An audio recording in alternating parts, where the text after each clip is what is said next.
I've never heard a story like this in my life.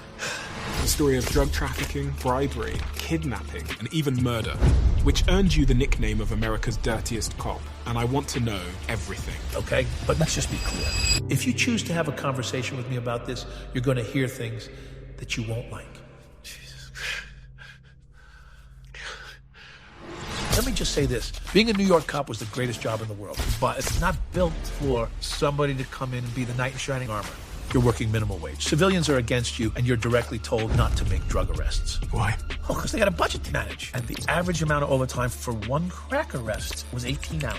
So that leads to the streets becoming unwieldy. So what happens is a guy like me, who's entrepreneurial spirit, shows up and says, there's a way to control this. I can't arrest them, so I tax them.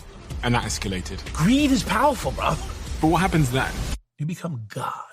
I was making more than the President of the United States by protecting one of the largest drug trafficking organizations in New York. But I was losing control, and I became the face of New York City's corruption problem. People wanted me dead. And then in 1992, you were arrested, and you admitted to hundreds of crimes. But what about your family at this point? You know, that was tough. They're really special people. Mike, we spoke to your parents. Do you want to see what they said? I'm Carol Dowd, and I'm Michael Dowd's mother.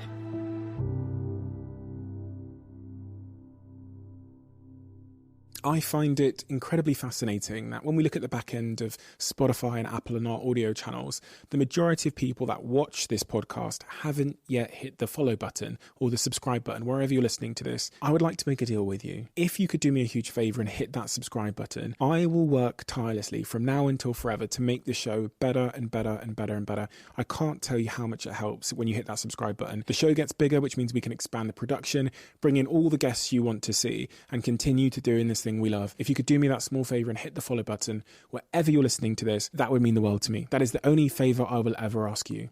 Thank you so much for your time. Back to this episode. Mike, when people do interviews with you, they often describe you as New York's dirtiest cop. Right. And I watched that over and over again in your interviews. And I wondered, as I watched people calling you New York's dirtiest cop, how that makes you feel. Not good. Yeah, and that's a touchy subject, but I accept it. And I've turned it into something where I'm able to maybe chaperone an audience because of it. But it's not nice to hear that. More importantly, it's not nice for your parents to hear something like that. And thank God they're still alive. But, you know, it's not the happy day when your mother sees your name on the front page of the newspaper, I'll tell you that, and for nothing good, you know. And how many crimes did you commit while you were a New York cop? So it may have been thousands, because every time I did something that was inappropriate. So you got to step back for a second. Every time a police officer puts on his badge and swears that oath and takes the job on, he's basically taking a risk on everything he does that can end him up in jail. Everything. And that's really a very difficult position to be in. Everything you do legitimately can end you up being sanctioned or arrested. Mm-hmm. So I would suggest basically anything I did or any interaction I did could have been considered with some kind of criminal intent. And still on the top line, just painting the picture here, before we get into the detail, what are the variety of crimes that you committed as a New York police officer? So every time you take something from somebody, money, cash, drugs, personal property, let's say, it's basically a robbery, because you have a gun on your hip and you're using a position of power. So you would start with robbery, extortion, burglary, when you went into someone's home and came out with a product. I mean, I've taken tapes from, back in the day, those VCR tapes, there was a lot of good stuff in some VCR tapes. I mean, we can get a little humorous here, but the reality was, some guy's porn collection might be missing. I mean, these are the things that you ran into. Their cash, their gold coins, whatever was. When someone's dead, it's really hard for them to complain about what's missing. So, and it's ironic, it's stupid, and it's debauchery at the same time. So you cross all the lines of decorum when you do something like that. Did you steal someone's porn collection? Maybe. Really? It could have been. But they were dead. They were dead? They were dead. They couldn't use it anymore. I mean, They were smoking crack, okay? So I'm in the 94th precinct in Brooklyn now, which is Williamsburg, where you say was a lovely place. And it was. It was becoming lovely when we were there. They started opening up some studios. We got a call for a dead on arrival. Someone was murdered. So we show up, and the guy's sitting in his couch with a knife in his side. I mean, you walk into this home, and there's a guy on his couch like this, sitting there with a hole in his side, with the knife still in it. He's bled out. And the place looked like there was a party that didn't stop. So while there, I'm sitting around waiting for the boss to show up and the squad to show up, the detective squad to show up. And I'm looking around, rummaging a little bit, looking for the evidence of the crime scene. And sure enough, I hit the button on the VCR, and there's a porn. They got the porn on the fucking TV. So I'm saying, okay, he's dead. There's crack. Evidence of, there was no crack there, by the way. It was all gone. No one leaves crack behind.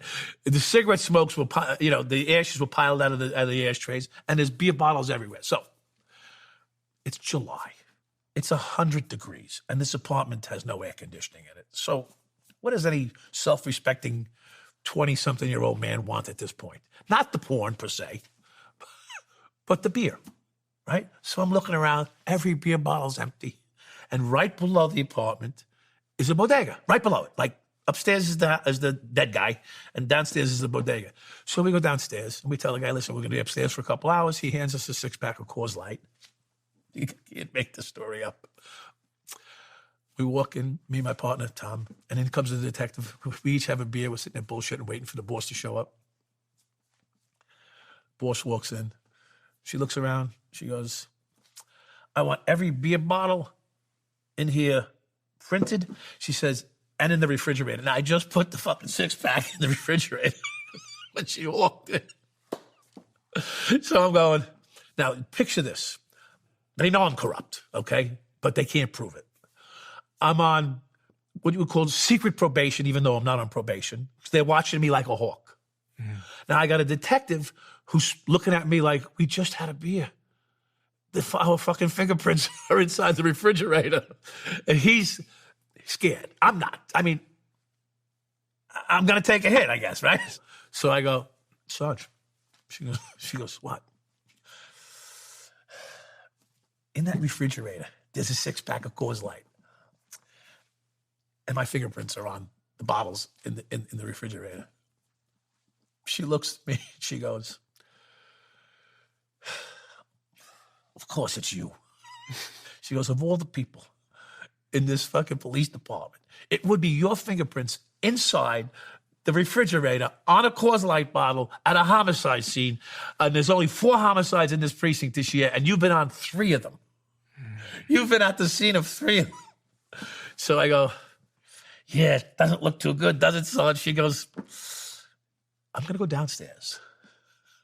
I'm going to go to my car, and I'm going to make a phone call, whatever I got to do. She said, get rid of that, and don't do it again. Did you steal the porn collection? Yes. It was already in the car. It was already in the car? I already had it.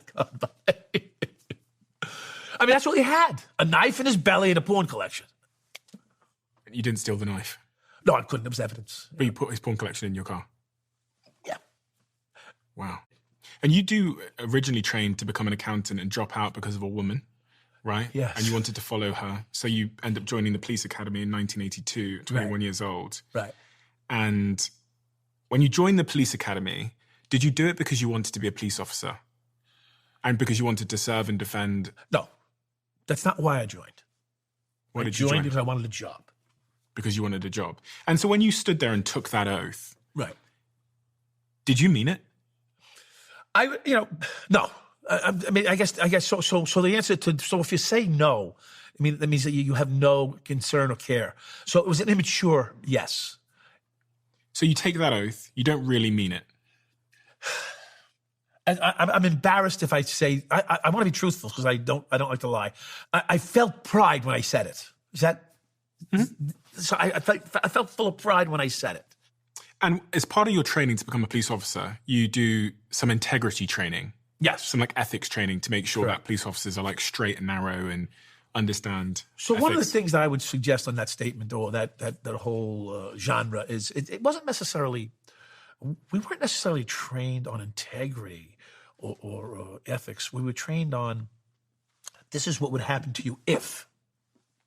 Don't take $5 from a motorist or $50 from a motorist, because that will lead to you being arrested and being all over the news, and then all the cops are going to hate you. Like, it was never really explained to you as a student in the academy, the depth of the lack of integrity and what you're actually affecting. Okay. But like the fundamental issue if we don't trust law enforcement and the downstream consequences. Thanks for saying it that way. Yes, because it destroys the very fabric of what people trust in law enforcement. Because when you need help, you got to call somebody, and the person that shows up has to be trustworthy. Now, I would argue, because I robbed money from drug dealers and even their drugs, you can still trust me, right? That's what I would argue.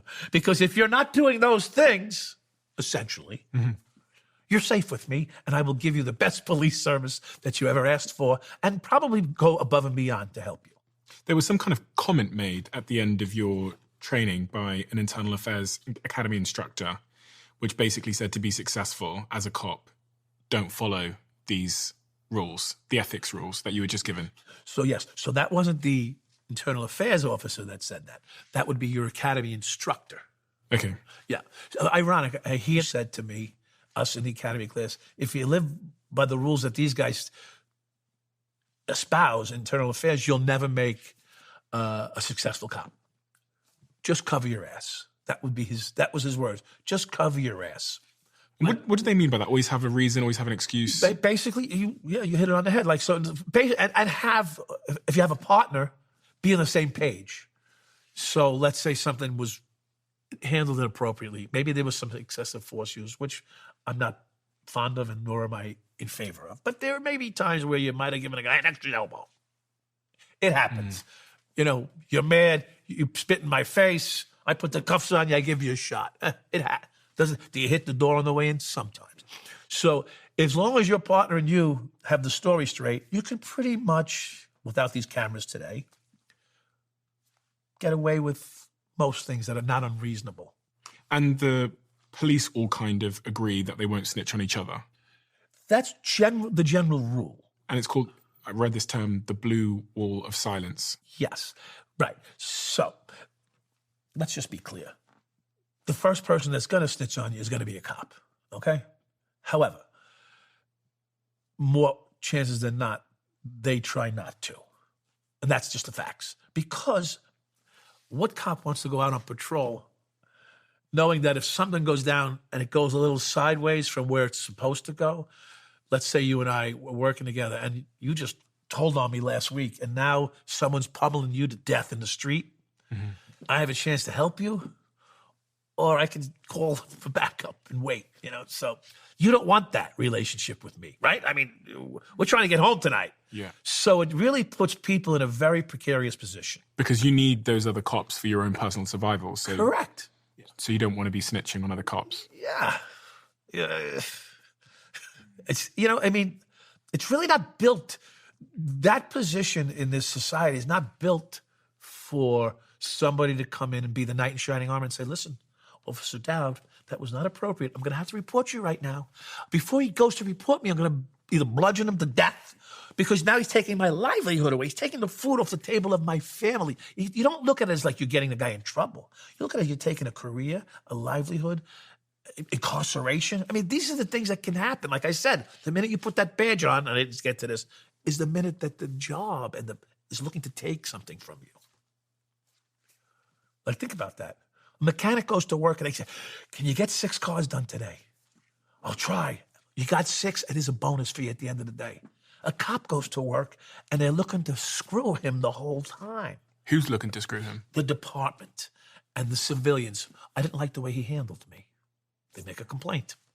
Your boss goes, I got the people complaining, Dowd. I'm going to have to give you a shit assignment, or I'm going to have to change your assignment. I mean, the whole time, someone's against you. They're trying to find some kind of chink in your armor, something you did wrong. Yeah, and it's really to cover their ass. Back to the beginning. It's a very, very difficult position. A fireman goes to work. You know what they do? They save lives.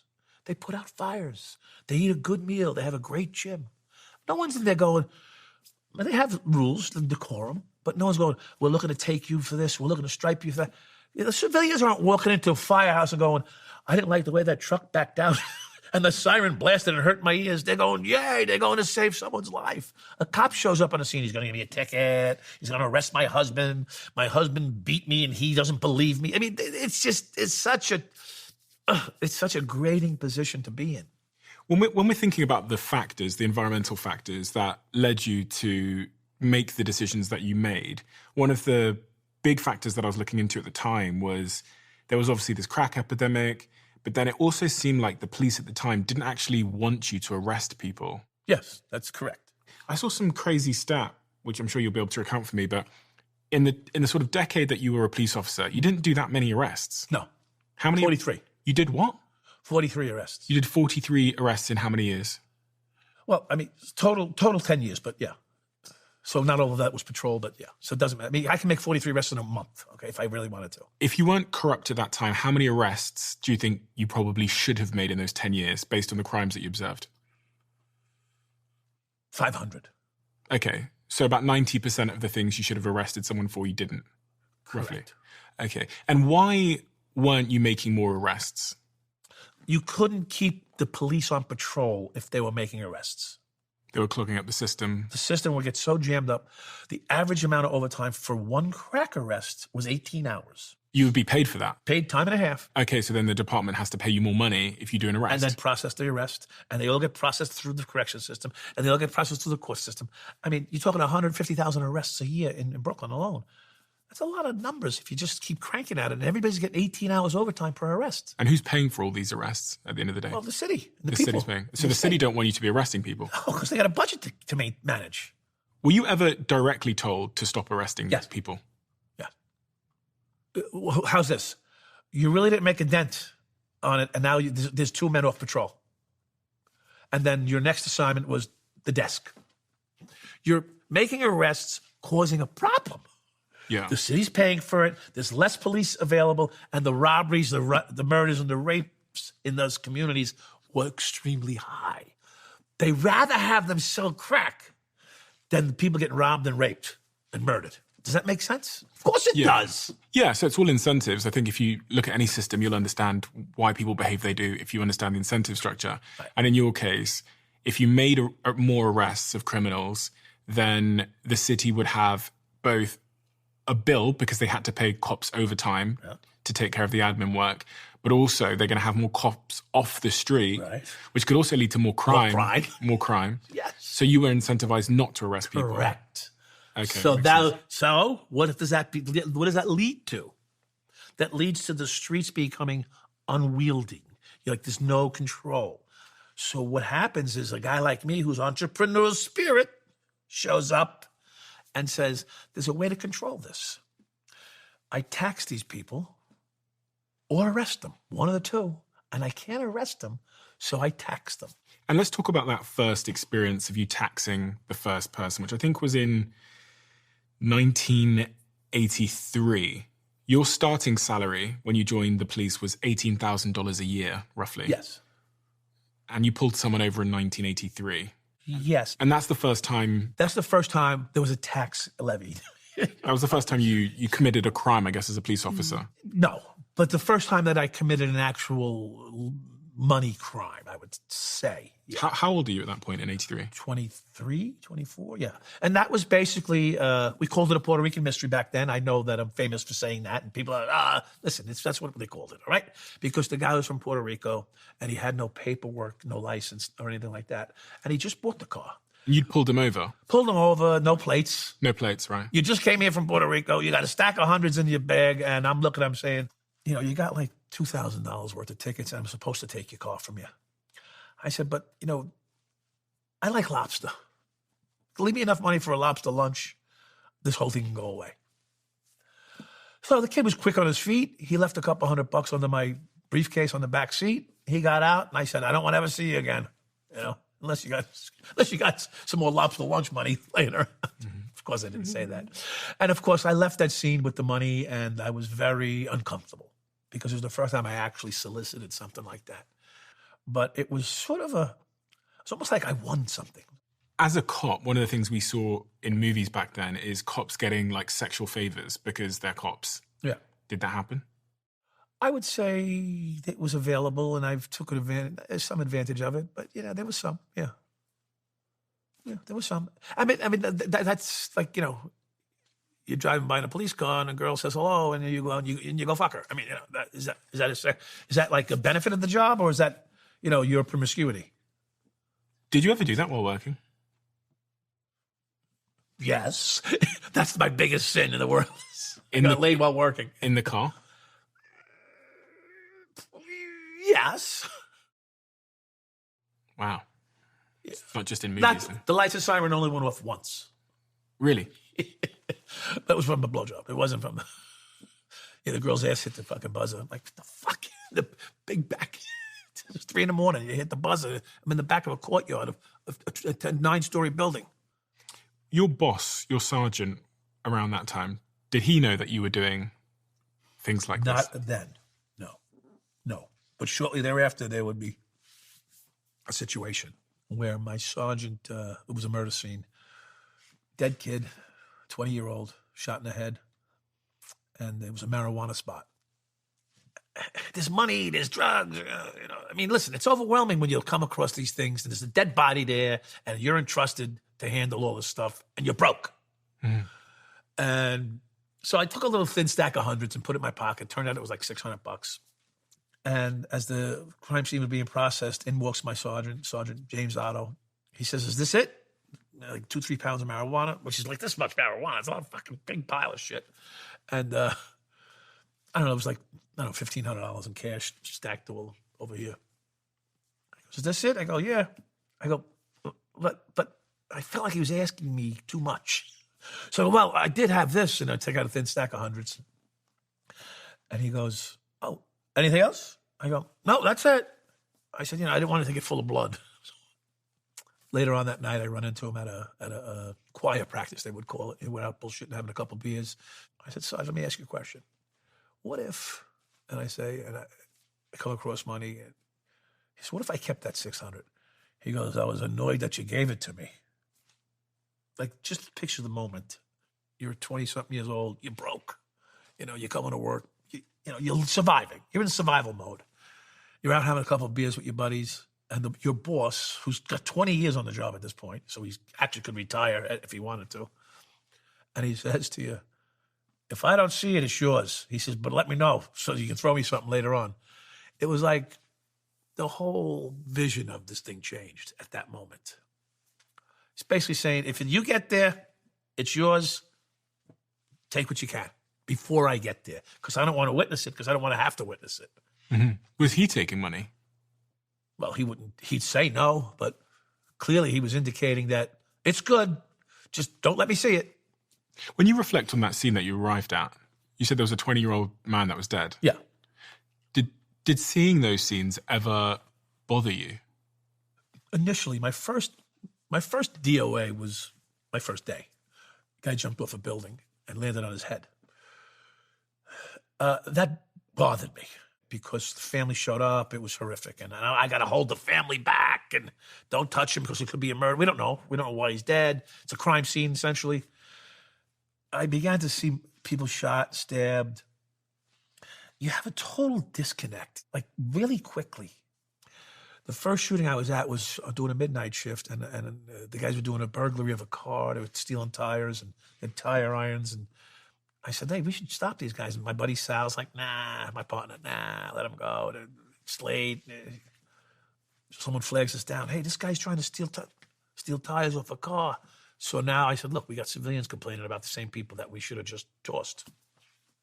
Turn around, go back about 2 or 3 blocks. Guy's dead in the street.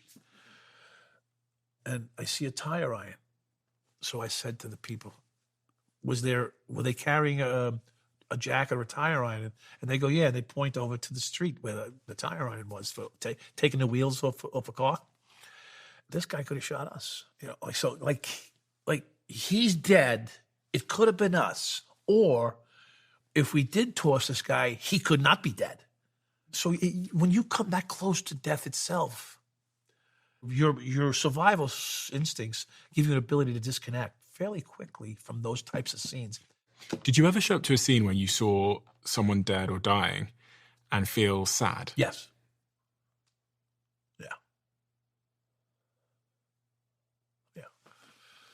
Yeah, a couple of times, but more important, one that strikes me a lot. I was talking to the guy who was going out. I knew he was going to die. You know, it was just he was stabbed in the stomach, and he's looking at me, and he goes, "I'm getting cold." I go, "Yeah, it's going to be okay."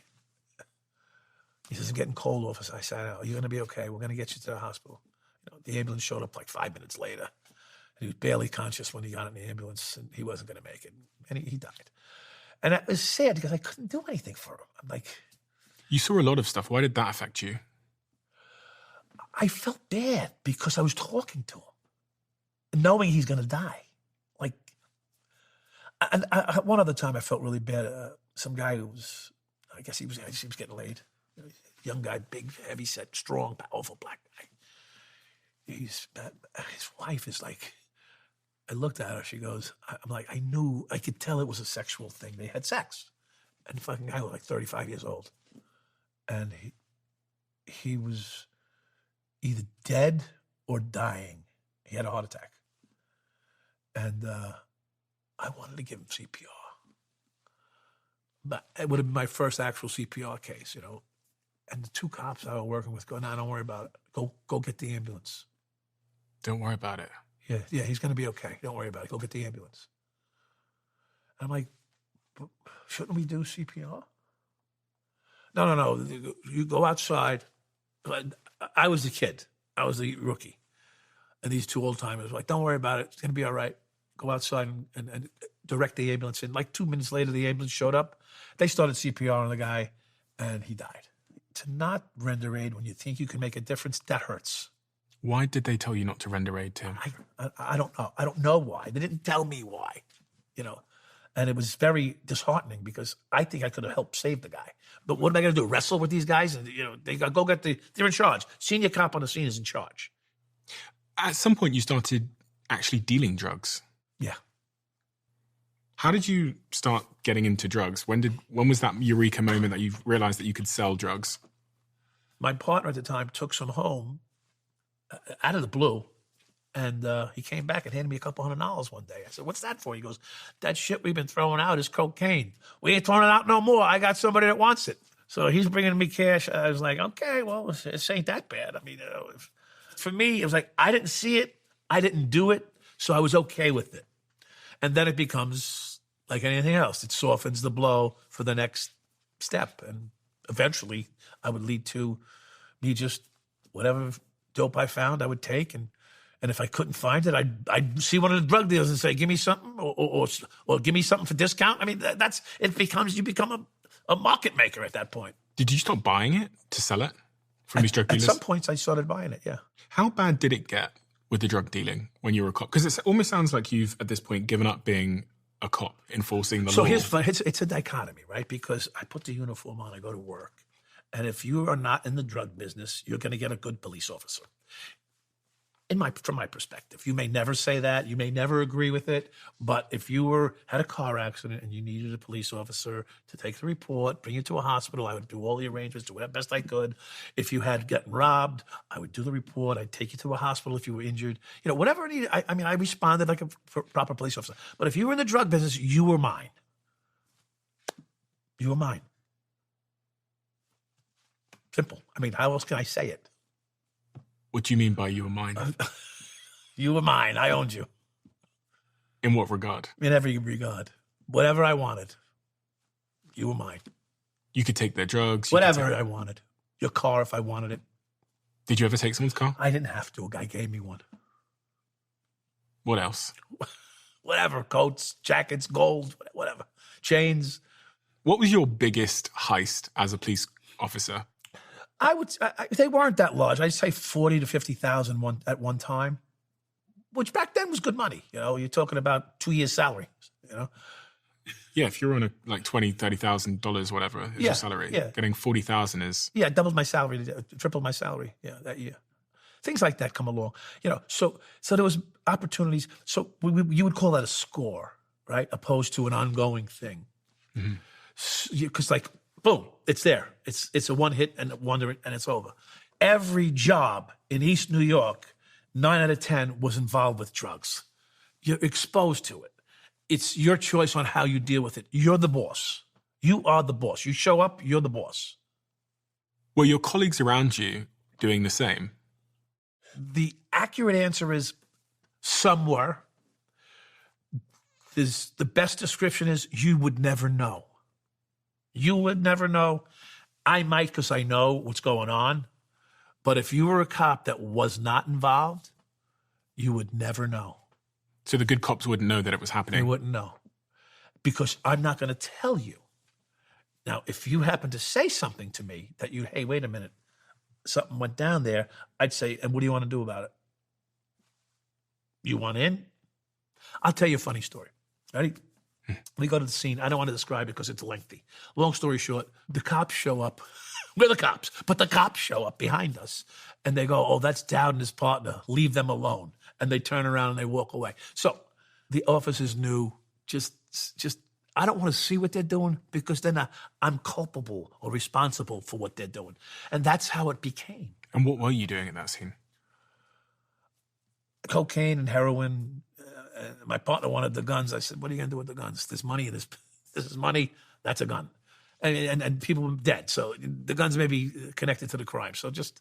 When you showed up at a scene like that, and you arrive there and there's guns, there's money, there's drugs, how do you get the money and the drugs without other officers seeing you? It's funny. Like, how'd you get it out? Did you put it in the back of the police car? So one time I put it in a laundry bag, which was loaded up with heroin and cocaine and I don't know, whatever else was in there. And I happened to be lucky. There was a row of garbage pails along this person's entranceway. As the sergeant was walking up the stairway to investigate the scene with us, to secure it and make sure that everyone's doing what they're supposed to do, I take this bag and I go like this, and I put it in the garbage pail. He comes up to me. I go, Sarge, there's a guy dead in the doorway. They shot him through the eye hole. I said, there's another guy shot upstairs, and there's a bunch of guns and stuff up there. I go, but there's so many cops here, I'm going to go 98, which means I'm going to go back on patrol. He goes, good. Like, good idea. I'm like, good, we agree. So that gets me away from the scene. So now he goes up the stairs. I go back into the garbage pail, pick up the green laundry bag and put it in my car, and I leave. So now I got to go to a drug dealer, get rid of it. And then you get loads of cash? Eventually, yes. And what do you do with the cash? In that specific case, I drove right to my drug dealing friend's place, who had an auto sound city. They put the sound into cars. Mm-hmm. I went right to his shop. I dropped off the dope with him, and he called his buddy that sold the heroin in the area, and so on and so forth. And that recycles back into money. Were you ever scared? No. Should you have been? I should have been more cautious. Did you ever think you were going to get caught? You know, it was in the back of my mind for probably 5 years. Just never left. And thus, you constantly are, your anxiety levels up. You know, your body starts to go numb. And you wonder, what's wrong with me? What's wrong with you? You're living like 3 different lives. You know, you have a wife, you have a girlfriend, you have drugs, you're a cop, you're selling drugs, you're shaking people down.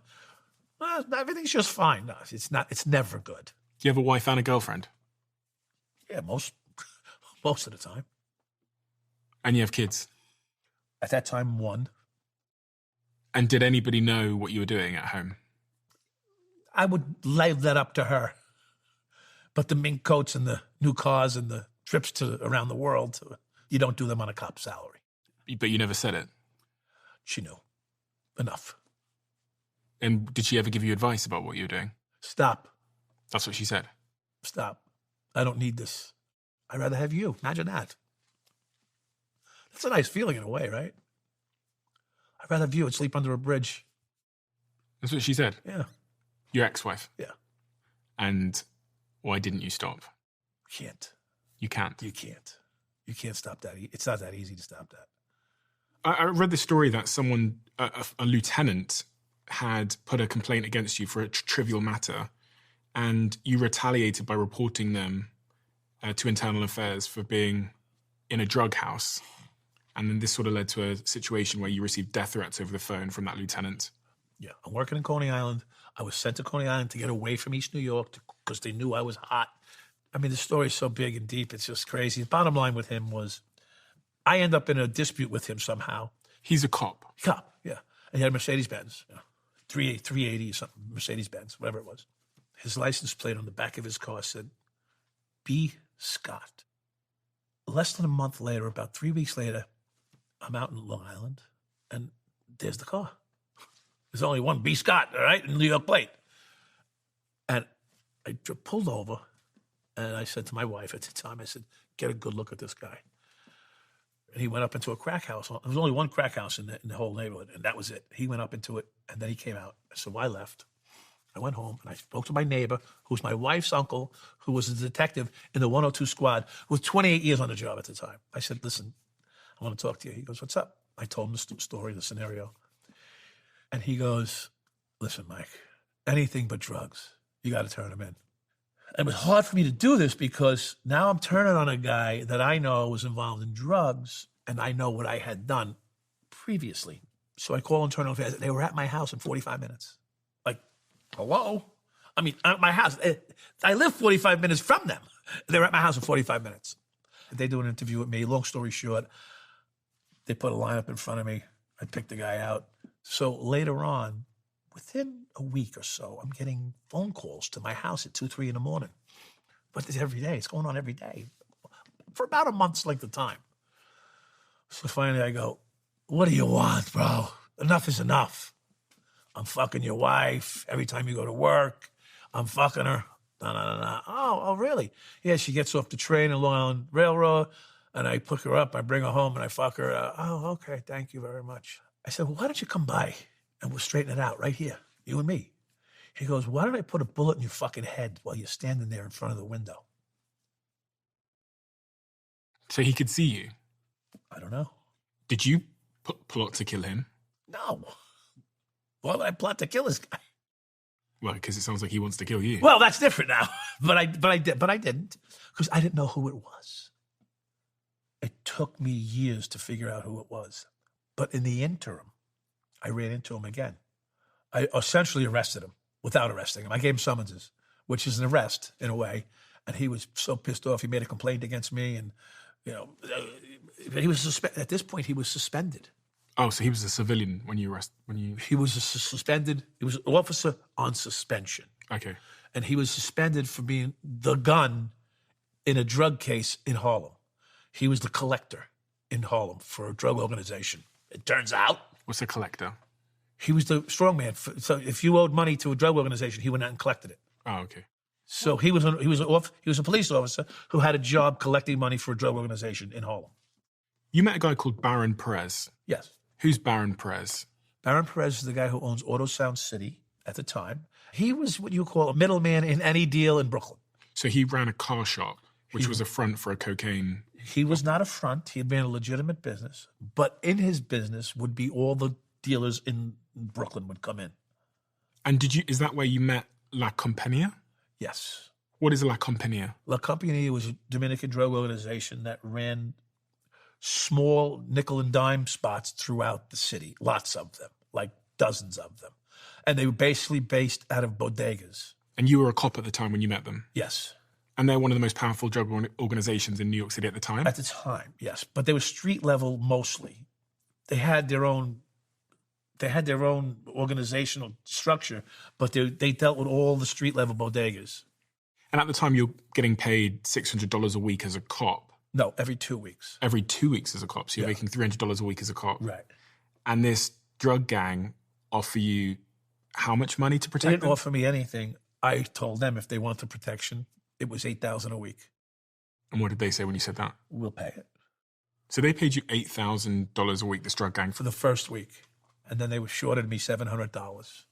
What does shorted mean? Short. They were short $700. Okay. So they paid me $7,300 instead of $8,000.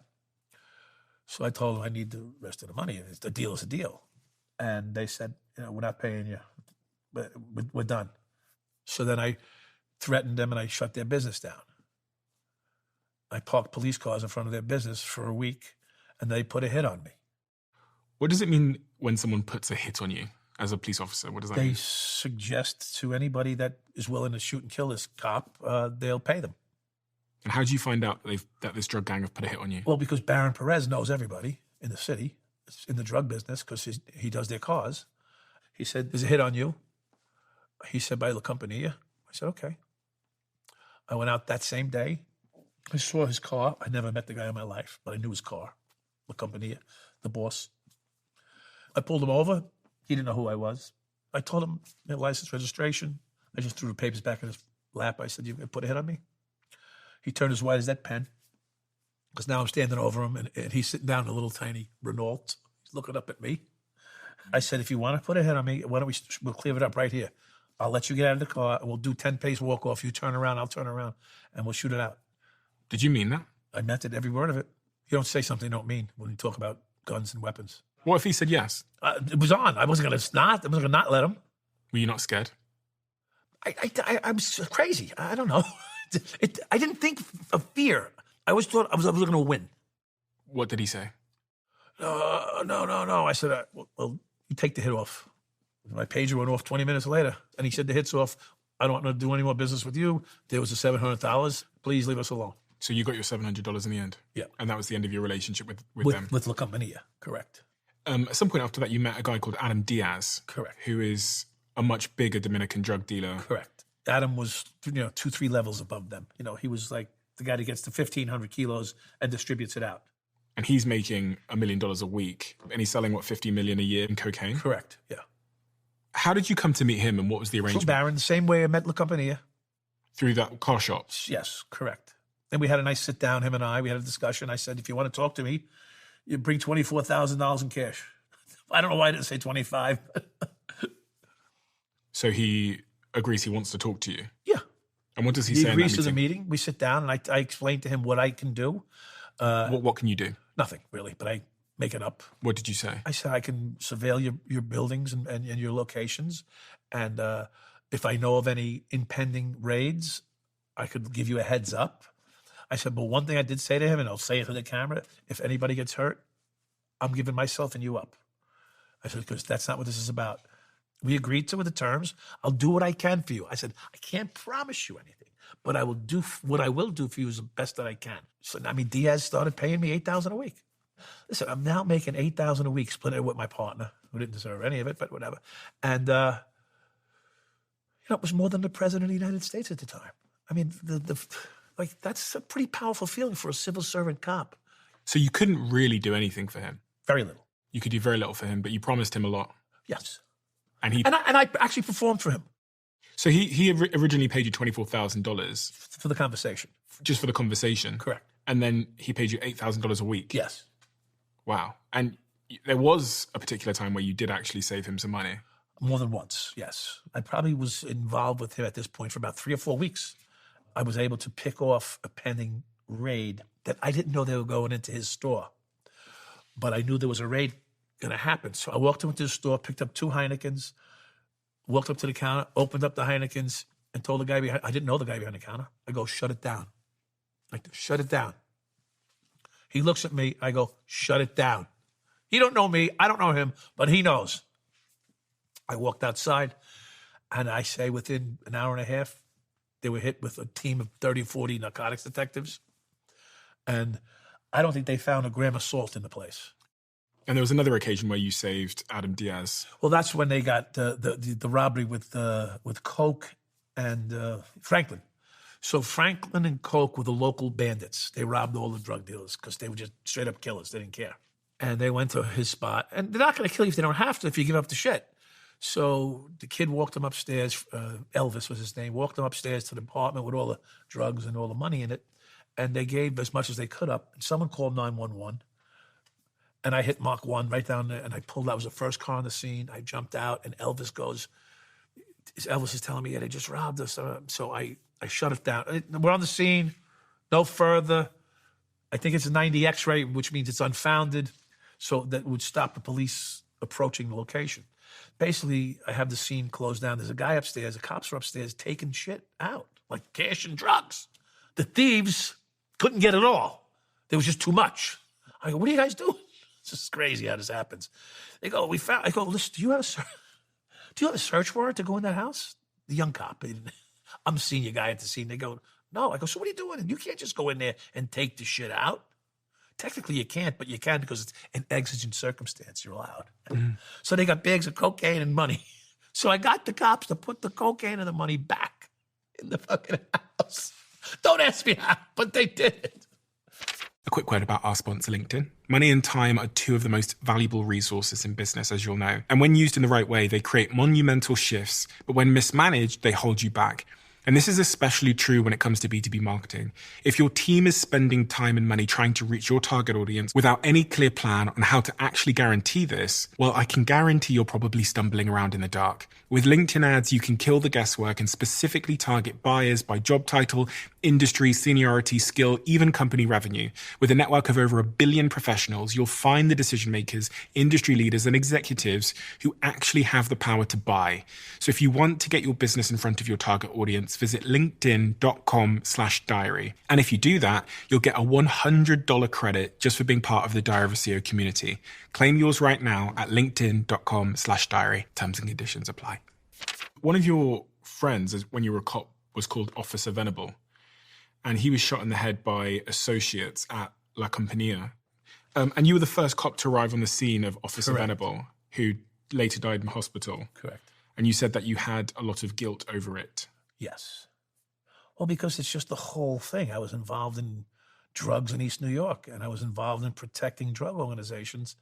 And now a cop that I didn't know was killed. And that doesn't matter that I didn't know him because he's a cop. That's, it's not acceptable. Just the fact that a cop was killed is not acceptable. And now the guilt that I lived with was that I was protecting people that may have either dealt with those people or been associated with those people. Who killed the cop. But they killed the cop. And that's, everything's, what does Tyson say? Everything's, it's all good until someone punches you in the fucking nose. Well, that's like getting punched in the nose. Like, what am I really doing? It was hard to swallow. I mean, and I don't think it, there's no excuse. What's the answer to that? It's not behavior it's, first of all, in East New York, the cops are the greatest in the fucking world, okay?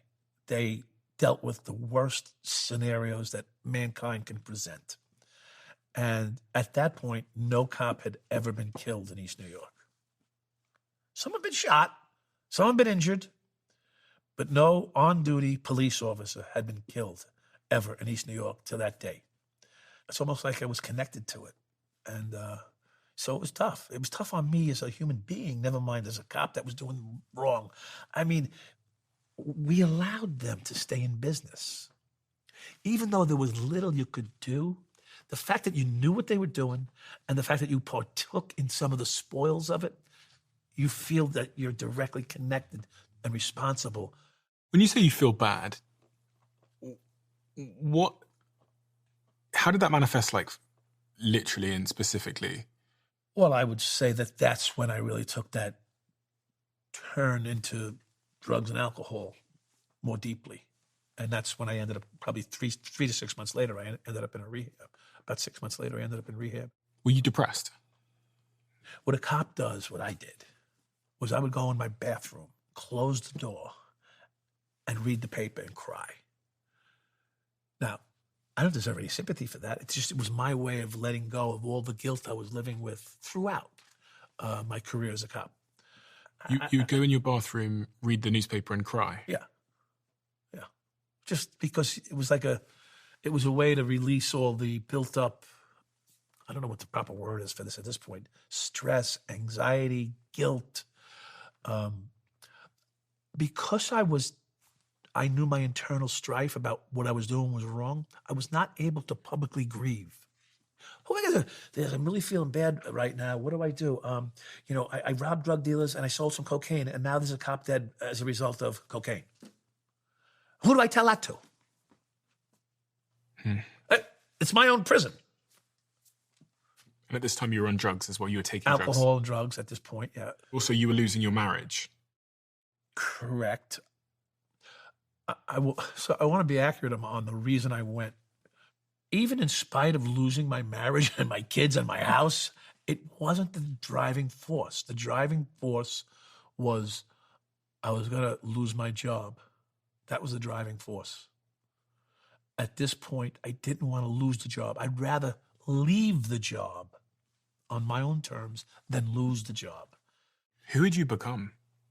I became the direct result of poor decisions and the environment that I was in, which I could see looking back at the time. I became whatever was in the environment. I became part of the environment. I was no different than the people that were selling crack cocaine or robbing drug dealers, because they all did each other that way. So a lot of people say, well, that's the environment they grew up in. You know what? I can see that.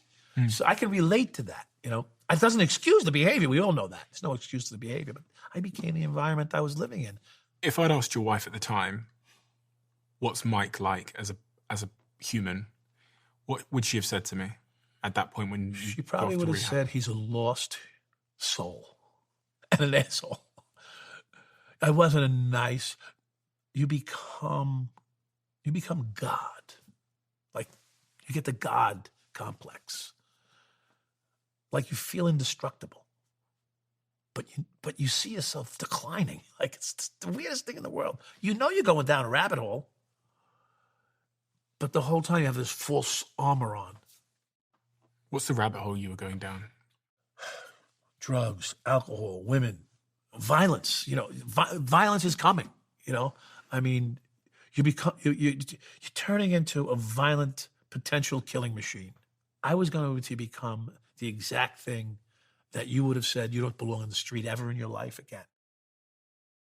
And you went to rehab, and when you're coming out of rehab, your intent is to straighten up your life? When I came home, you know, it was an eye-opener, because I thought, great, I'm going to get a fresh start. It turned out that when you become a straight-laced guy, when you've been known to be corrupt, the process of getting to become a police officer in full respect is very, very difficult. It may never happen. So in my case, because I tried to do the right thing, and I'm not trying to shift responsibility, because it's always your own responsibility. Because I was trying to do the right thing, cops got nervous, because this isn't the guy we heard about. So that means he's here to set us up. So when you came back from rehab, they thought you were working as an informant, potentially? Correct. Yes. Very well played. Yes. That's what they thought, that I was now working for the man, and I was here there to get them. And what did that mean in terms of how they treated you? So they would shun me, not want to work with me, not want to partner with me, not want to back me up, not invite me to any social gatherings. So I was basically an outcast now.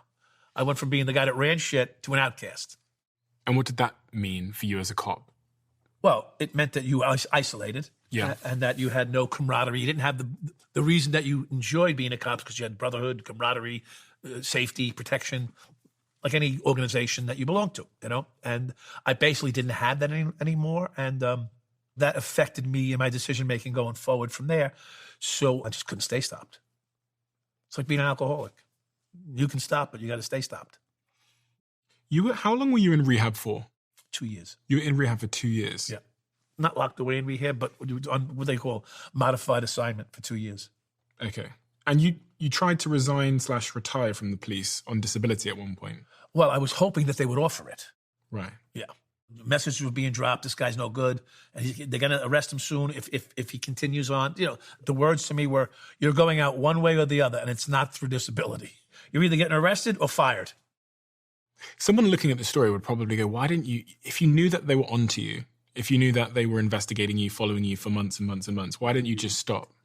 You know, when the kid goes into the barn and there's a pile of hay and shit and manure, and someone tells him there's a diamond ring in the middle of that pile of shit, and the kid gets a shovel and he starts shoveling, looking for that diamond ring. That's who I am. I'm that guy looking for that little diamond in that pile of shit. I'm an optimist. You thought it would all be okay? Listen, I was in prison I was sentenced to 14 years, which, by the way, was a pretty fair sentence overall, I guess. And every day in prison, I thought the next day I might go home. And I did that for 12 and a half years. That's how powerful the mind is. I was born in 92. And in 92, that's quite a significant year for you, because this is the year you were arrested. Correct. Yeah. What happened that day? Take me into that day when you were arrested by the police department. So it's 92, the day after Rodney King riots, May 4th, May 5th. I had just made a deal with Kenny Urell, my ex-partner, who was in a cocaine business with him, his wife, and his friends at the bowling alley. Kenny Urell kept calling me up for drugs because the price had doubled. And he knew that if anyone could get it, I could. And I did. So I got him a couple of packages of cocaine, let's say 3 or 4. In the meantime, his phones were tapped because he was the target of an investigation on Long Island. The following day, I'm driving around and our radio's extremely quiet. No one's quiet. 9-4's quiet anyway, the Williamsburg area, but really quiet for the last 2-3 days. And I'm getting a little suspicious. I just dropped a package off with Kenny. I pull up to the station house, and I see a car there that looks strange, and I see 2 guys in the front seat. I walk into the station house, my partner, and the desk officer, he points, he says, the captain wants to see you. In walks these 2 guys that were in the car, that were out in front of the precinct, with their badges out, Lieutenant so-and-so, Internal Affairs, we're taking you for a drug test. And sure enough, went downstairs, got changed. I couldn't even get changed. I couldn't get my clothes off. They were so close to me. I couldn't bend my knee. It was like right up my ass. I'm like, excuse me, guys. I said, am I under arrest? They go, no. Are you sure? Because you're awfully close here. Anyway, they put me in a car. I get in the back of the car. I said, I got to smoke. I got cocaine in my pocket now because it's in my clothes. I couldn't take it out and leave it in my locker with them standing there. I go, you guys, can you open a window? I'm smoking a cigarette, like I'm chain smoking. Yeah, it's okay. We'll be all right. Are you sure you guys are going to choke out? No, don't worry about it. I'm trying to get the cocaine and throw it out the window.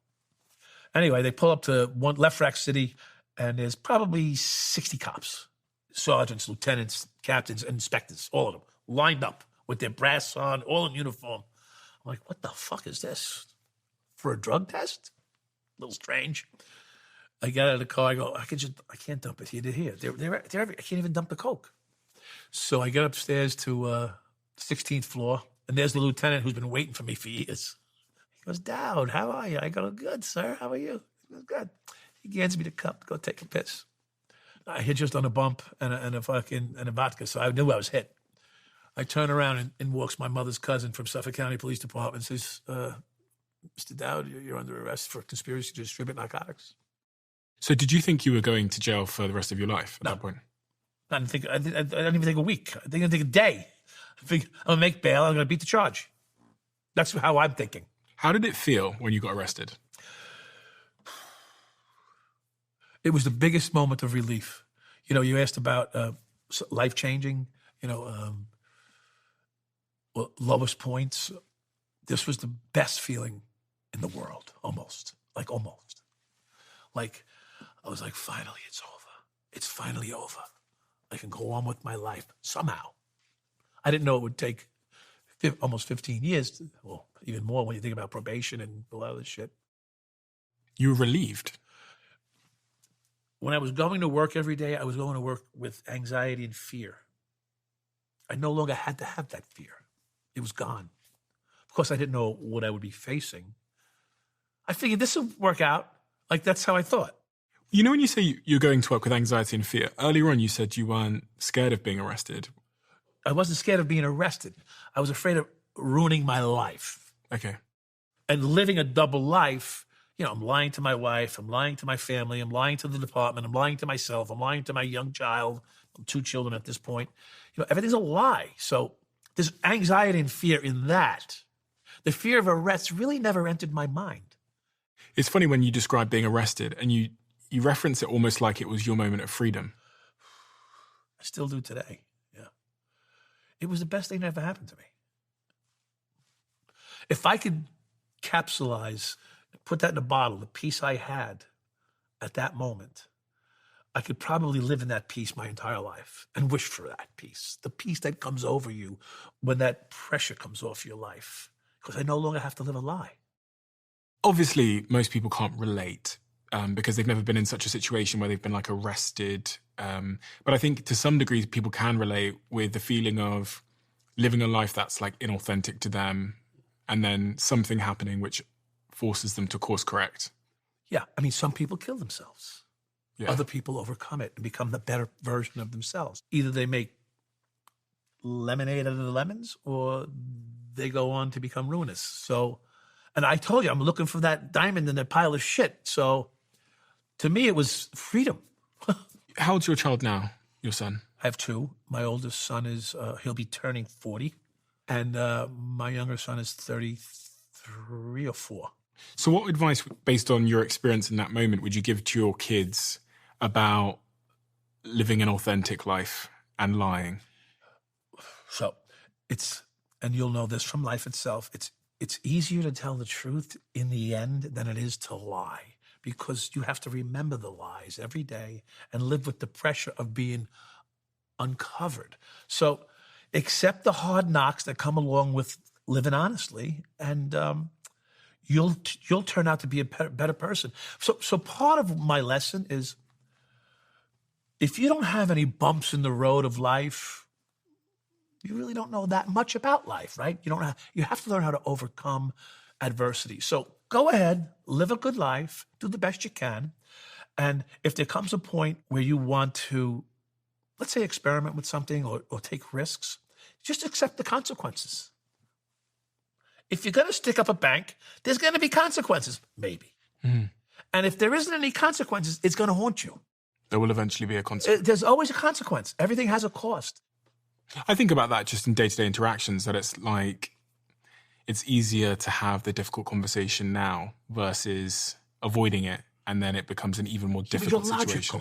Yeah. You're logical. People that live in fear of consequences, they don't think of that. They think of the immediate consequences, immediate gratification. Guy wants to get high because he wants to feel this now. But he doesn't realize that later on, that cost, the consequence to that, job, career, freedom, future, relationships, all the damage that one incident can cause. But if you own up to something immediately and accept the responsibility for it, people have a choice then. Mm-hmm. You know who I am. You can either interact with me or not. But I don't have to have a false front on when I speak with you or interact with you.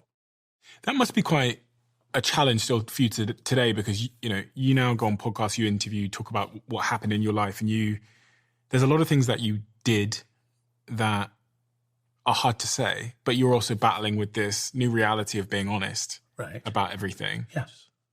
So it's not hard for me to say anymore, because if you choose to have a conversation with me about those things, you're going to hear things that you may or may not like, but you chose to be in this conversation. You, your audience, people that, listen, there's a lot of people that hate me out there, but I know this for a fact. I have people today reaching out to me that have attempted suicide 10, 15 times. Cops that have had the gun in their mouth, and then their son walked in the room, and then I spoke to them the next day. I mean, if I can go down a list of them. So you never know what being honest and fully disclosing the tragedy of life, or the experiences of life, can do for the next person. And so that's really where I'm so happy that I've been able to do that. I have a purpose, and it keeps me connected. Look, once you're a cop, you're sort of always a cop in a way. When there's going to be cops, he's never was a cop, he's a bad guy. Well, you know what? Fuck you. You eventually get released on bail after that first arrest, which I think comes to a lot of people's surprise, because I think some people thought that you were going to be in prison for the rest of your life. Right. But your family put up some assets to get you out on bail. That was a $350,000 bail. Right. It doesn't straighten you up. No. When I get out on bail, I'm clear-headed, but I don't know what to do, because I've never been in this situation. I don't have a job. I have 2 or 3 mortgages to pay. I have a condo on the ocean in Myrtle Beach. I have 3 homes. The tenants stopped paying the rent because they saw I was arrested. Now I'm back in the chase again to try to get my life back together. And then it turns into a whole new scenario comes my way. I'm out on bail. I end up making a plan to go to Nicaragua if they could become a shrimp fisherman. Wait, let's pause there a second. So you're out on bail and you plan to escape the US. Yes. Which means that you'd be escaping your charges. Correct. But I can't go if I don't pay my family back. I can't leave them homeless. Okay, so when you go out on bail, your family are basically guaranteeing the money. Right. So if you don't return from bail, they got to sell their homes to pay my bail. They've got to get $350,000. Yes. So what you want to do is you want to get $350,000, give it to your family. Correct. So that you can escape the US. Correct. Okay. Yes. And how do you plan to get that $350,000? There's a scenario comes my way there's a woman that owes this drug organization $500,000 in cash and 10 kilos. All we have to do is go get the money from her and the drugs, and I can pay my family back, and I can leave the country, and Kenny's going to join me. My partner's back in. But that wasn't the plan. The plan was never to kidnap her. The plan was to go in with some flowers, push her out of the way, take the money and the drugs. But Kenny was working for the federal government right now, wearing a wire. He called me up for the drugs that brought me into his conspiracy, and they made me the kingpin of his conspiracy. How long had you known Kenny? I had known Kenny since 1985. So now it's 1992. So you'd known him a long time? Yeah, 7 years. You'd been friends a long time? Yes. And Kenny intentionally wears a wire. Correct. And pulls you into a conspiracy. Correct. Working with the police. With the federal government, yes. Where they're trying to get you to potentially kidnap this woman, steal her stuff. Correct. And leave the country. So what does that do? It takes me from a low-life drug dealer to a low-life kidnapping murderer guy. So then I'll never go home. You see? You see how they're good. They're good. They take you from being a drug dealer who's going to get 15, 20 years to a murderer kidnapper. You took the bait, though. Took the bait. Swallowed it like a pig. So you've left jail. You're out on bail. Right. Kenny starts putting in your head this idea Correct. of potentially kidnapping or stealing from this woman. You don't know he's working for the police. And on the day of this attempted kidnap/robbery, Correct. You're arrested. Correct. Again. And how does it feel the second time you're arrested? Relief again? No. Now I'm angry. Now I'm pissed off. I'm pissed off because you got to realize, I'm a rat in a corner trying to get out. You throw some cheese in front of me, I go and eat the cheese. And then you poison the cheese, which is Kenny bringing the fucking poison pill to me of this kidnapping theory that unfolds. Why did you take the bait there? Why didn't you just, because you talked to me, you said you had relief when you were arrested that first time. Listen, that's the dichotomy of this whole thing. It was the greatest relief of my life. But I jumped back in like a fool. It was, the word fear always comes out first for me. Fear of not being able to provide from now I got a wife and 2 kids. Because I was told I'm getting 25 to life by the state of New York. That'll make anybody consider running. I don't give a fuck who you are. Now you're a police officer in your 30s, 25 to life. All right, so you're getting 25.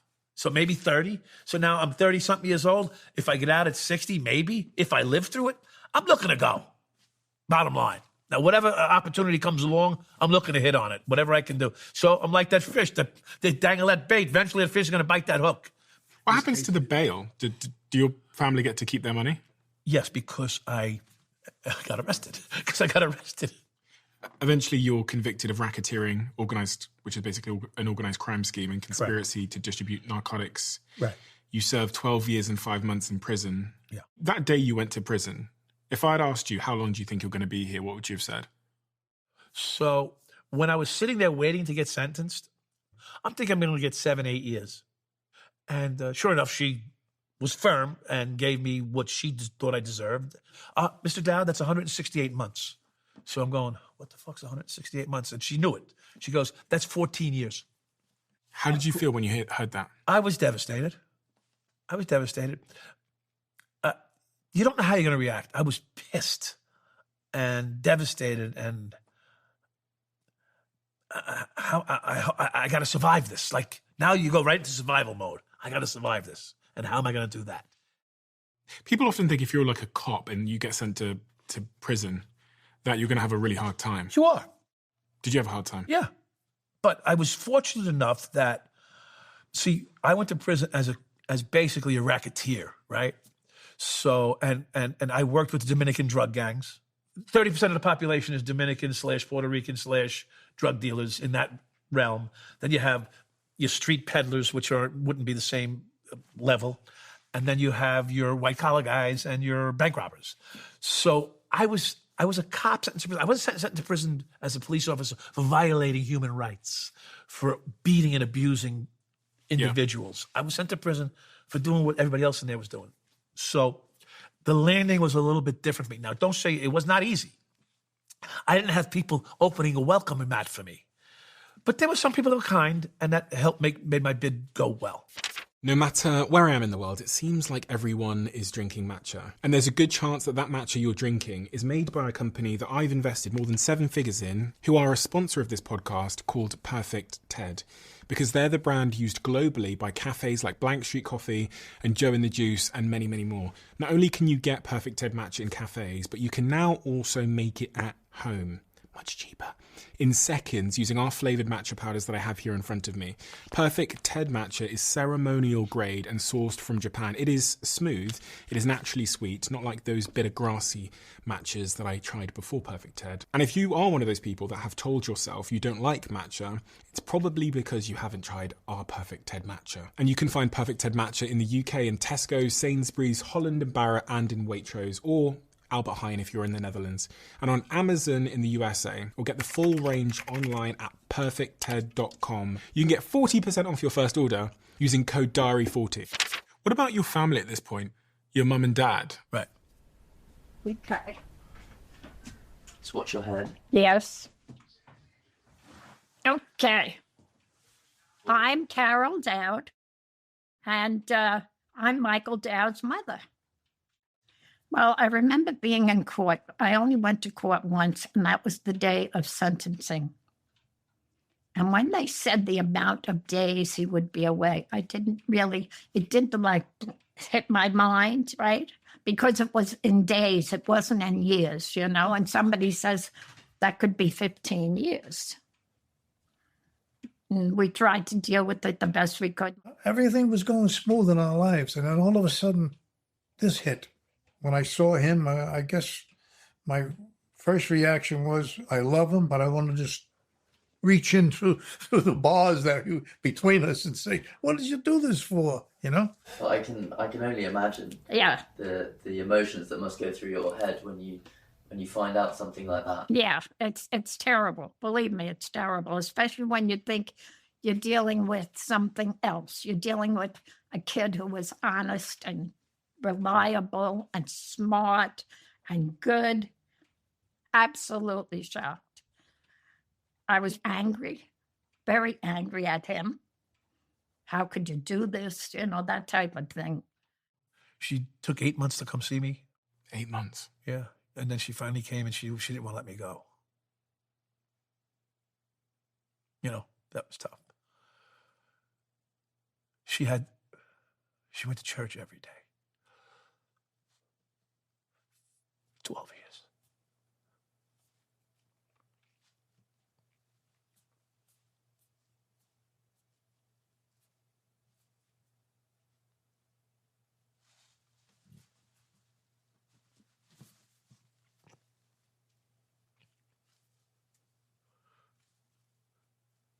She's 84.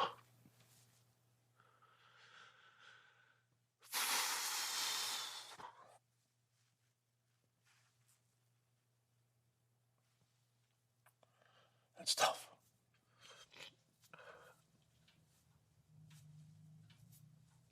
Yeah.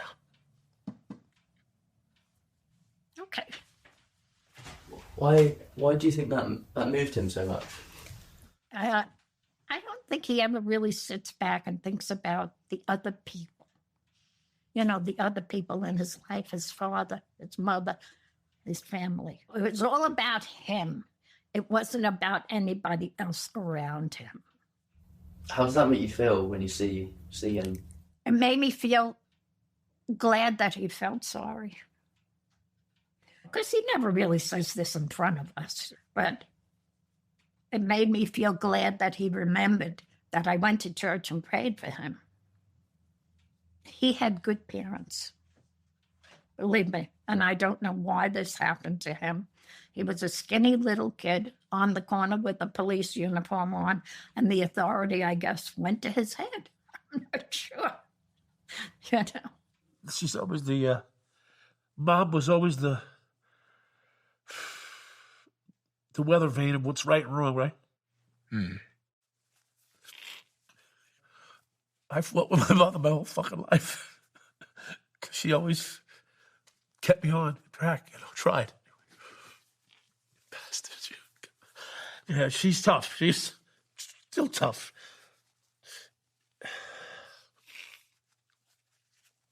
You had to fucking get me, you cocksucker. You're a cocksucker. You fucking prick. No, but it's so interesting to see that emotion, because it really tells me a lot about the relationship you have with this woman. I don't even know this woman, but I can see the relationship. We fight every fucking day still.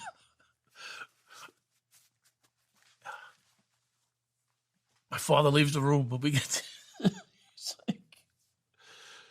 He's like, you guys are always fighting. Oh, that's what your mother does. Because she's the one who keeps you to the mat. She puts you on the mat. My father, it's okay, we'll get over it. But my mother, she holds you to account. Mother holds you to account. But she loves you still. She went to church for every day. Every day. I never knew that. I never knew that.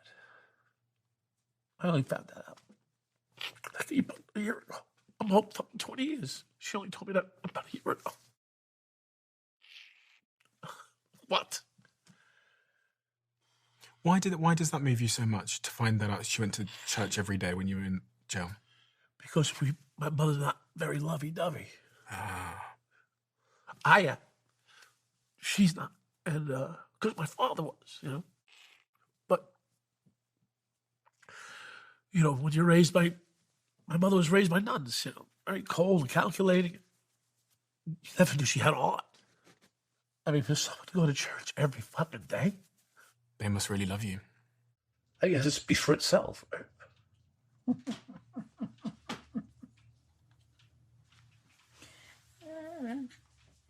I had to have some discipline raising that many children. You have to have discipline. And of course, you kiss them goodnight, you kiss them goodbye, you love them, but showing my love was like making them breakfast. I made them breakfast, so that was kind of a way to show your love, I was here for them all the time, but I was not mushy, and he's right. It was hard for him to understand what I was going through because I never showed my emotions to them. The only emotions they would get is get up in the room and clean it up. Get upstairs, and hang those clothes up. So there was always that direction or order. So I was pretty tough. But that's the way I am. I think because of the way I was raised. I didn't have a happy childhood. But that's, that could be a reason why I was tough. But I was tough. Maybe I was too tough. What is that range of emotions you feel about them now in the wake of all of this? That they persevered. They persevered when I didn't think much of their travails that they were going through. I wish I could be them to my kids. When I reflect on it, I'm like, I'm not them. I can never be them. I just can't. But yeah, it's really heavy for me to like that. I don't think anybody asked me that question before because that's really, I mean, I'm 64 years old, bro. My parents are 80s. Days on this earth are numbered for all of us, and we don't know when the next one's going to come or not. And with them, I call them almost every day just to see, hear their voice, make sure. Check, everything good? Yeah, okay. Good. Is there guilt associated with them in particular? I don't even know what guilt is anymore sometimes. I just think I have compassion for what they've had to deal with. So if you can translate that to guilt, I guess so. But for me, it's more like they're amazing. That's amazing what they did and what they still do. Like, maybe there's a sense of pride and maybe some shame. There's a lot of gratitude, though. I am so grateful. Like, That would be the best way to describe, yeah, because I didn't have that for my parents growing up, because I was the one.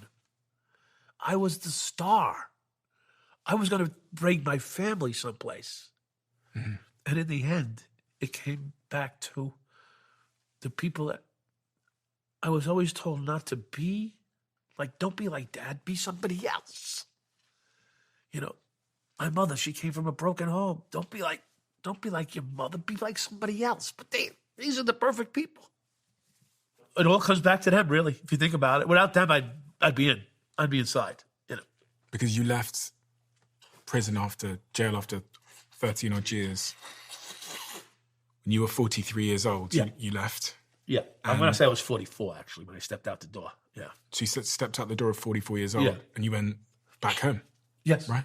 Yeah. To their house? To their house, yeah. Yeah, that's, quite the story. I looked out the window and I saw my brother's 2 kids. I didn't know their names. And I'm looking at these 2 kids. Those are my nephews. I don't even know who they are. I don't know their names. And then you see the tears flowing. It was 10 times. First shower I took in Freedom. And I didn't know if it was the water or my tears that were cascading over me. That's no exaggeration. I had to rebuild a life from there. But without them, and that shower, without that moment of realizing the loss. See, people don't realize the loss. The loss is from the time you graduated high school and finished 2.5 years of college. You left that. And then there's the next 20 fucking something years of your life, a zero. Is a zero. You come out to zero. You are zero. Like we all measure ourselves by what we've gained over life. I don't have a car. I don't have $1. I don't have any clothes. I have nothing. And now I'm 44 years old. But I had 2 wonderful people. Your mum and your dad. Yeah. Not everybody could get that. Did you want to go back to prison? Yes. When you came out? When I first came home, yeah. Because people talk about being institutionalized, where prison becomes home and comfort and familiarity. Yeah. Was that the case for you? Yes. When I first came home, I didn't even know how to order a hot dog. Like, I didn't know how. I didn't know how to matriculate for society. That same moment, I came out of the shower and I stood there and I said, what am I going to do with my life? I got to get a job. What's it like to get a job? Forget about getting a job when you come out of prison. That's like almost impossible, just so you know. Like, there's no bullshit. It's almost impossible to get a job when you get home from prison. Now you're a dirty cop. Who the fuck wants to hire a dirty cop? You disparage the public's trust. You robbed drug dealers. You sold drugs. You did cocaine. Oh, would you want to hire me? You didn't know your kids when you came out? I didn't know my kids. How could you? I was gone for 12 and a half years. My son was 6, 5.5. He went to college. My other son was 11 months, and he was going into second year of high school by the time I went to see him. Well, first year of high school. So I didn't know them. So that was a tough situation to walk into. And yeah. You tried to get a job as a handyman thereafter. Eventually, you go on to be approached to make a documentary about your life called The 7-5 documentary, which explains your life in more detail and everything that happened. And the documentary was centering on the Mullen Commission, which was a commission set up in New York by the mayor at the time to assess the extent of corruption in the NYPD. Correct. And before you were arrested, there were 16 complaints that had been made against you in the years to the Internal Affairs Bureau. You didn't provide any names at the Mullen Commission.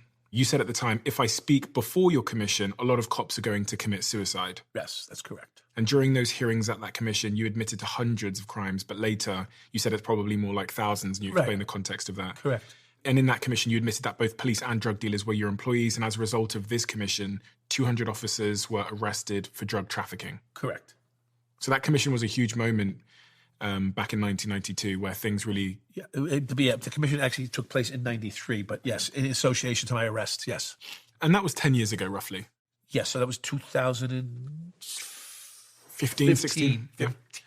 If I went back and I spoke to Mike at, let's say, 18 years old... Yeah.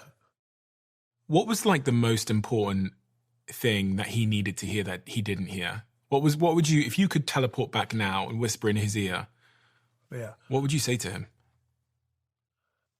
Yeah. Well, maybe I would. I'm proud of you and I love you. I'm proud of you and I love you. Yeah. It's simple. 2 words. Why did he need to hear that? What would that have changed? Well, because we never know that we're doing enough. And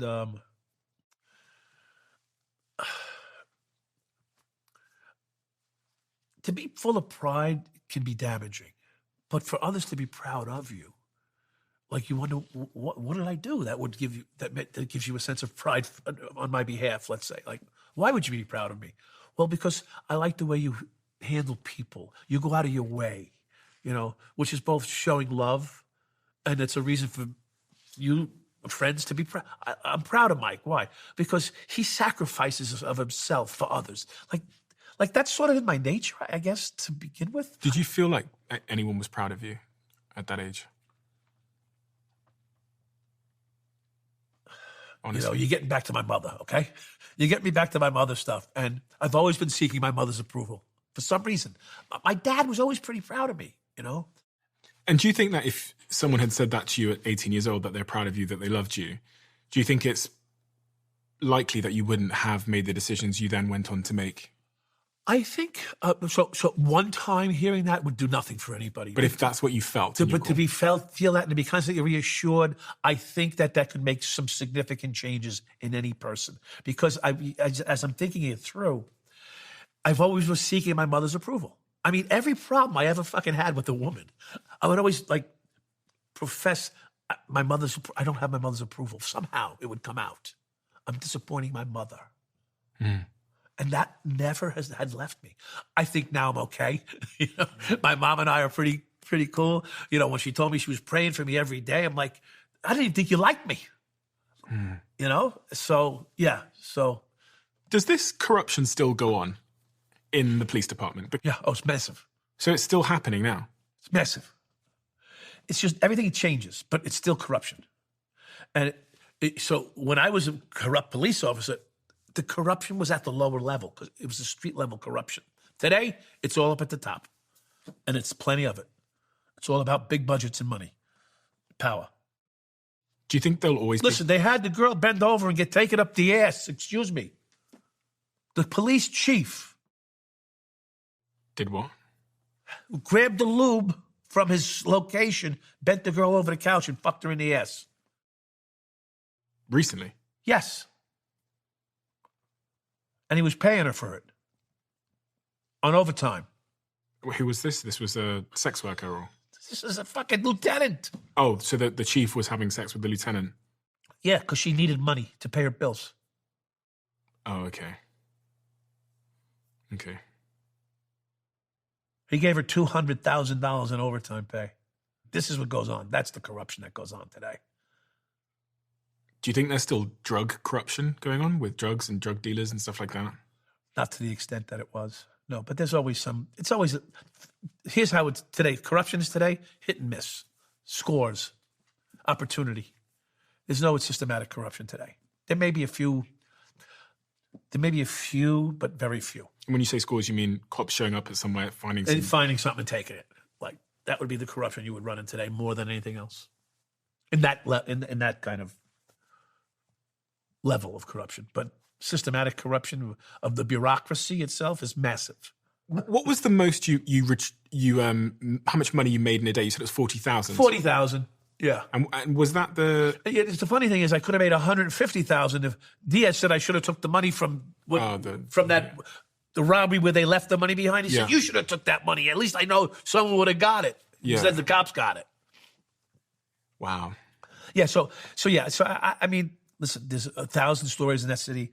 Every day was it's like being in a movie, but you're actually part of it every fucking day. It's just insane. I loved being a police officer. I didn't think that I would. It's the greatest job in the world if you have the support that you need. You can have a wonderful day as a police officer. You can have a horrible day. But in the end, all you really want is love. Don't we all? Mike, we have a closing tradition on this podcast where the last guest leaves a question for the next guest, not knowing who they're leaving it for. And the question that's been left for you is, what is the gift that the universe, life, or God has put you here to share? Well, if you don't mind, I'm going to say it again, and I said it on the Soft Light Underbelly.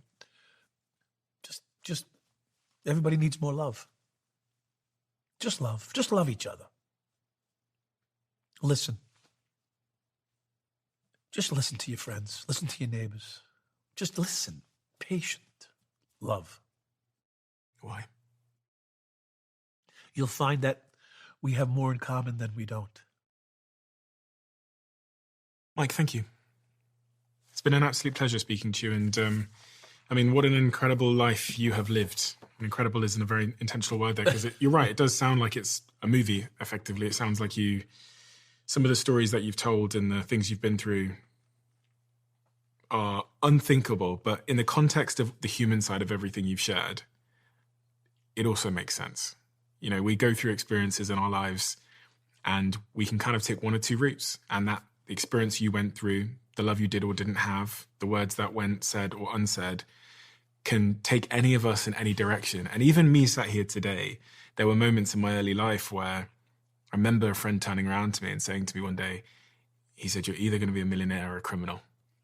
He was one of my best friends. It was my friend Joe. I remember exactly where I stood when he said it, because I knew it was the truth. Yes. Like, I knew it was the truth. I knew that effectively I was so desperate to be successful that desperation would take me to great lengths. And those great lengths, especially when you're a young man and you don't understand consequence in the same way, those great lengths can trip you over any kind of moral barrier. Fortunately, I was really scared.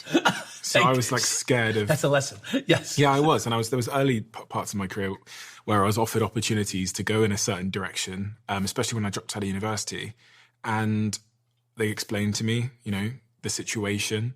And I was too scared to take them up on the offer. And actually the path of least resistance for me was going into business and building businesses and doing those kinds of things. But it all stemmed from an underlying, probably insecurity, but also fear, and desperately wanting to live a better life.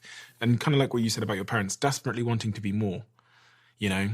If you think about business and entrepreneurship as well, it is like self-punishment. So it's like a huge risk, huge punishment, great uncertainty. So to do such a thing, to start a company, to take that big of a risk, there's going to have to be a pretty strong macro tailwind driving force that's making you do that. And a lot of the time, having sat here with CEOs and founders and people that have achieved great success, it's much of what you've described. It's maybe a parent that didn't love me enough. It's maybe living in your father's footsteps. It's maybe being bullied in school. It's maybe being told you aren't good enough in some way. And that's the escape velocity that propels us into a better or worse life. Yeah. Thank you so much, Mike. I really, really appreciate it. What a journey. We launched these conversation cards and they sold out. And we launched them again and they sold out again. We launched them again and they sold out again. Because people love playing these with colleagues at work, with friends at home, and also with family. And we've also got a big audience that use them as journal prompts. Every single time a guest comes on the diary of a CEO, they leave a question for the next guest in the diary. And I've sat here with some of the most incredible people in the world, and they've left all of these questions in the diary. And I've ranked them from 1 to 3 in terms of the depth. 1 being a starter question, and level 3, if you look on the back here, this is a level 3, becomes a much deeper question that builds even more connection. If you turn the cards over and you scan that QR code, you can see who answered the card and watch the video of them answering it in real time. So if you would like to get your hands on some of these conversation cards, go to thediary.com or look at the link in the description below.